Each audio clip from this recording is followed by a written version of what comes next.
오래전 프랑스의 한 작은 어촌 마을에 장이라는 이름의 용감한 어부가 살고 있었습니다. 장은 바다에서 물고기를 잡아 생계를 유지하며 가족들을 부양했지만 어느 날부터인가 바다에서 물고기가 점점 사라지기 시작했습니다. 마을 사람들은 이에 대해 걱정했지만 아무도 문제를 해결할 방법을 알지 못했습니다. 어느 날 밤 장은 바다에서 꿈을 꿨습니다. 꿈속에서 그는 바다 깊은 곳에 사는 마법사 마를린을 만났습니다. 마를린은 매우 위험있고 신비로운 존재로 그는 장에게 물고기가 사라진 이유를 알려주었습니다.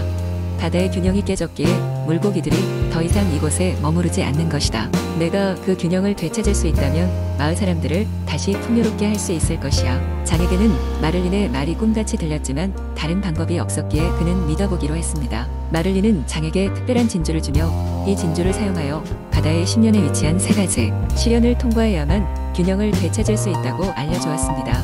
첫 번째 시련은 고대 산호숲을 지나치는 것이었습니다. 산호숲은 아름답지만 함정을 숨기고 있었습니다. 장은 지혜를 발휘하여 안전하게 숲을 지나칠 수 있었습니다. 두 번째 시련은 거대한 해파리 군단을 통과하는 것이었습니다. 해파리들은 장을 공격하려 했지만 장은 진주가 빛을 발하도록 하여 해파리들을 길에서 물러서게 만들었습니다. 마지막 3번째 시련은 깊은 바다의 어둠 속에서 길을 찾는 것이었습니다. 이곳에서는 빛조차 닿지 않았기에 아무것도 볼 수 없었습니다. 그러나 장은 마음의 눈을 활용하여 얼마 지나지 않아 빛이 새어나오는 조그마한 틈을 발견하였습니다. 그곳으로 나아가니 드디어 바다의 중심에 도달하게 되었습니다. 이곳에서 장은 바다 속 균형을 깨뜨린 원인을 마주하게 됩니다. 바로 오랜 시간 동안 잠자고 있던 바다에 거대한 드래곤이 다시 깨어난 것이었습니다. 이 드래곤은 자기의 잠에서 깨어난 이후 바다의 자원을 마구잡이로 사용하고 있었던 것입니다. 용감한 장은 드래곤을 설득하기 위해 열심히 노력했습니다. 그는 드래곤에게 자연과 조화롭게 살아가는 것이 모두에게 이로움을 준다는 것을 이해시켰고 드래곤은 그의 말을 철저히 경청한 후 과거의 행동을 반성하게 됩니다. 드래곤은 자신의 힘으로 바다의 균형을 바로잡기로 약속하였고 천천히 바다의 문제가 해결되기 시작했습니다. 결국 장은 마법사 마를린에게 돌아가 모든 시련을 통과했음을 알렸습니다. 마를린은 장의 용기와 지혜를 높이 평가하며 그에게 감사의 인사로 마법이 깃든 바다의 조개를 선물했습니다. 그 후로 마을은 다시 물고기로 풍성해졌고 사람들은 장의 이야기를 세대를 넘어 계속 전하게 되었습니다. 그리고 모든 사람들은 자연의 균형을 지키는 일의 중요성을 마음 깊이 새기게 되었습니다. 두 번째 이야기. 옛날 옛적 프랑스의 어느 작은 마을 샤몽에 한 소녀가 살고 있었다. 그녀의 이름은 클레르였으며 그녀는 마을의 가장 외딴 집에 살고 있었다. 그녀의 집은 고즈넉한 언덕 위에 자리 잡고 있었고 이곳에서는 마을 전체가 한눈에 내려다 보였다. 클레르는 자칫 평범해 보일 수 있는 마을에서 그리 평범하지 않은 삶을 살고 있었는데 이는 그녀가 보는 세상이 다른 사람들과 조금 달랐기 때문이었다. 그녀는 불빛을 특별히 좋아했는데 오랫동안 촛불을 바라보고 있으면 그 안에서 춤추는 불꽃들이 무언가 비밀스러운 이야기를 전해주는 것만 같았다. 하루는 클레르가 자신의 방에서 창문을 열어놓고 촛불을 켜두었다. 바람이 살랑살랑 불어와 촛불이 깜박이자 클레르는 촛불의 춤을 따라가기를 시작했다. 그 순간 그녀의 귀에는 바람의 속삭임이 들리기 시작했다. 여기 있구나. 작은 불빛아. 바람이 말했다. 나는 항상 너의 춤을 따라 이곳을 찾아오곤 해. 하지만 내 이야기를 끝까지 들은 적은 없지. 클레르는 놀라운 마음으로 창가에 앉아 그 속삭임을 들었다. 그녀의 마음은 불꽃의 비밀과 바람의 속삭임에 점차 끌려 들어갔다.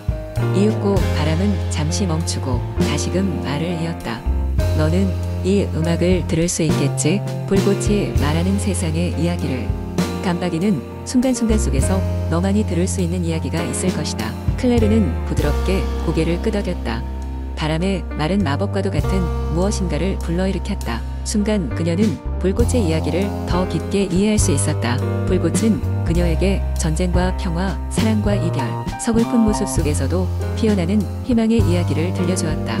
밤이 깊어가면서 클레르는 불꽃과 바람의 이야기에 점점 빠져들었고 마침내 새벽이 되어 불꽃이 꺼지자 바람은 마지막 인사를 남기고 사라졌다. 언제나 나는 내 곁에 있을 거야. 우리가 나눈 이야기는 결코 사라지지 않을 거야. 바람의 속삭임은 점차 희미해져 갔고 클레르는 아늑한 침대 속으로 들어가면서도 그 말을 기억했다. 그 후로 클레르는 날이 저물 때마다 촛불을 켜놓고 바람에게 다가가기를 기다렸다. 그녀는 그저 촛불의 불빛을 즐기는 소녀가 아니었다. 그녀는 이제 자신의 내면과 외부의 세계를 연결하는 다리를 가지고 있었다. 그리고 그 다리가 흔들릴 때마다 그녀는 그 위를 건너 새로운 이야기를 찾아가곤 했다. 세 번째, 이야기 옛날 옛적. 프랑스의 작은 마을 생마르탱에 루이라는 소년이 살고 있었습니다. 그는 호기심이 많고 용감한 소년이었고 모험을 좋아했습니다. 어느 날 루이는 마을 도서관에서 오래된 책 한 권을 발견했는데 그 책에는 마을 근처 숲속에 숨겨진 보물에 대한 전설이 쓰여 있었습니다. 책에 따르면 그 보물은 잃어버린 황금 열쇠로 잠겨있는 고대 상자 안에 숨겨져 있으며 그 상자는 마법이 깃든 고목나무 아래에 묻혀있다고 했습니다. 이 보물을 찾는 자는 마을의 운명을 영원히 바꿀 수 있을 것이라고도 적혀 있었습니다. 루이는 이 전설이 진실이라고 믿었고 그 보물을 찾겠다고 결심했습니다. 그는 마음속 깊이 모험의 설렘과 두려움을 동시에 느끼면서 숲으로 떠났습니다. 숲속에는 다양한 마법적인 생물들이 살고 있어서 루이는 그들과 조심스럽게 친해지기로 했습니다. 첫째 날, 그는 숲의 입구에서 친절한 요정 플로를 만났습니다. 플로는 루이에게 숲에서 살아남기 위한 조언을 해주었고 숲 깊숙이 들어가려면 안전한 길을 찾는 것이 중요하다고 말했습니다. 플로는 루이에게 마법의 꽃잎을 주었는데 그 꽃잎은 위험이 닥치면 빛을 발해 경고하는 역할을 했습니다. 둘째 날, 루이는 숲속의 강을 따라 내려갔습니다. 그는 강가에서 작은 마법의 돌을 발견했는데 이 돌은 마음을 집중하면 방향을 알려주는 돌이었습니다. 루이는 이 돌의 도움을 받아 숲의 깊은 곳으로 더 들어갔습니다. 셋째 날, 그는 거대한 고목나무를 발견했습니다. 책에 쓰여있던 것처럼 이 나무는 다른 나무들과는 다른 특별한 기운을 풍기고 있었습니다. 루이는 나무 아래를 조심스럽게 파보기로 했고 땅속 깊이 묻혀있던 고대 상자를 마침내 발견했습니다. 상자는 튼튼한 황금 열쇠로 잠겨 있었지만 열쇠는 어디에도 보이지 않았습니다. 실망한 루이는 포기하지 않고 열쇠를 찾아 나섰습니다. 그는 밤하늘의 별을 보며 잠자리를 생각하다가 별과 별 사이에 숨겨진 길을 발견하게 되었습니다. 지나친 별자리는 보물의 위치를 알리고 있었던 것입니다. 다음날 루이는 숲속을 탐험하며 밤하늘에서 본 위치를 따라갔고 마침내 황금 열쇠를 찾았습니다. 열쇠는 빛의 정령들이 지키고 있는 숲 중앙의 작은 연못 안에 숨겨져 있었습니다. 루이는 정령들에게 정중하게 허락을 구하고 열쇠를 손에 넣었습니다. 루이는 다시 고목나무로 돌아와 상자를 열었습니다. 상자 안에는 마을을 풍요롭게 할 수 있는 보물들이 가득 들어있었고 함께 읽을 수 있는 옛 문서가 들어있었습니다. 이 문서에는 보물이 가져다줄 번영과 함께 마을 사람들에게 지혜를 나누어야 한다는 메시지가 담겨 있었습니다. 루이는 보물을 마을로 가져가 마을 사람들과 나누었고 마을은 점점 번영하기 시작했습니다. 루이의 용기와 지혜는 마을 사람들로부터 칭송을 받았고 그는 훗날 위대한 지도자가 되었습니다. 이 전설은 세대에 걸쳐 내려오며 옮기는 새로운 시대의 시작과 변화의 가능성을 불러올 수 있다는 교훈을 전하고 있습니다. 네 번째, 이야기 옛날 옛적. 프랑스의 작은 마을에 앙리라는 이름을 가진 젊은 농부가 살고 있었습니다. 앙리는 그의 부모님과 함께 조용한 농장집에서 살아가며 농사를 지었습니다. 그러나 그의 마음 한구석엔 언제나 채워지지 않는 갈증이 있었습니다. 그것은 바로 진정한 행복을 찾고자 하는 열망이었습니다. 어린 시절부터 앙리는 많은 책을 읽으며 세상 곳곳에 흩어져 있는 행복의 이야기를 들어왔습니다. 그래서 어느 날 그는 마침내 스스로 행복을 찾아 떠나기로 결심했습니다. 먼저 앙리는 마을의 현자로 불리는 루이 할아버지를 찾아가 도움을 청했습니다. 루이 할아버지는 여러 왕국을 다녀온 경험이 있는 탐험가 출신이었습니다. 그는 앙리에게 여행의 방향을 가르쳐주며 인생의 지혜를 전해주었습니다. 진정한 행복은 머나먼 곳에만 있는 것이 아니라 사람들과의 관계, 자연과의 교감 속에서 스스로 찾는 거란다 라고 말했습니다. 앙리는 할아버지의 조언을 가슴에 새기고 여행길에 올랐습니다. 먼저 앙리는 프랑스의 북쪽에 위치한 활기찬 도시 파리를 방문했습니다. 그곳에서 그는 예술가들과 시인들을 만났고 사랑과 열정이 담긴 예술 작품들에 흠뻑 젖었습니다. 그러나 파리의 화려함과 소란스러움 속에서 마음의 공허함은 채워지지 않았습니다. 그는 파리에서 머무는 동안 행복은 겉으로 보이는 것뿐만 아니라 내적인 평화와 만족에서 온다는 것을 깨달았습니다. 파리를 떠난 앙리는 남쪽으로 발길을 옮겨 아름다운 해안선과 광활한 라벤더 밭이 있는 프로방스로 향했습니다. 이곳에서는 고요한 자연의 품속에서 사람들과 함께 수확을 즐기고 만찬을 나누었습니다. 앙리는 자연의 아름다움 속에서 마음이 한층 편안해짐을 느꼈으나 여전히 뭔가 부족했습니다. 다음으로 앙리는 유명한 치유이천이 있다는 피레네 산맥으로 향했습니다.